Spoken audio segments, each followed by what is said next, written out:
आज चाहिँ म दाइहरुसँग आउँदाखेरि यस्तो मिठो मिठो चिज खानु पाउँछ भनेर मैले सोचेको पनि थिएन।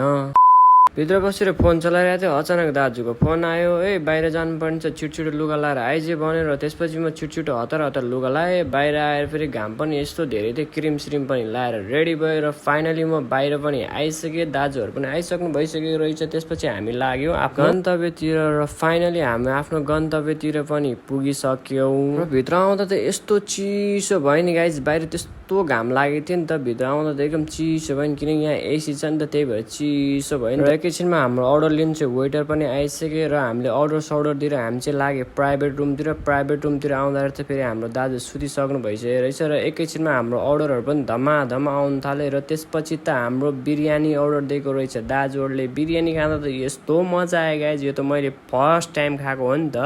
यता हाम्रो दाजुले पनि धमाधम खान थाल्यो र त्यसपछि चाहिँ मैले पिज्जा ट्राई गरेँ। यो पिज्जा हो कि रोटी हो गाइज कमेन्ट गर्नु होला। र एकैछिन पछि हाम्रो बिरयानी पनि सक्यो। फेरि अर्डर दिएको 10-15 मिनट पछि अर्को बिरयानी पनि आयो। यसलाई पनि टेस्ट गरिसकेपछि हामी चाहिँ लाग्यो बिल तिर्नेतर्फ। काउन्टरमा पनि आइसक्यो, के कति भयो भनेर सोध्दै हुन्छ। बिल चाहिँ मेरो हातमा थमाइदिनु भइसकेको रहेछ। तपाईँहरूलाई पनि यदि आउनु मन छ भने हिमालय बर्दिवास सेकुवा कर्नलमा आउनुहोस् होला। एकदमै मिठो टेस्टी खाना पाउँछ यहाँ। र हामी चाहिँ आजको पार्टी सकाएर लाग्यो आफ्नो घरतिर। आजको भिडियो कस्तो छ गाइज कमेन्ट गर्नु नबिर्सिनु होला। पार्ट 2 पनि आउँछ।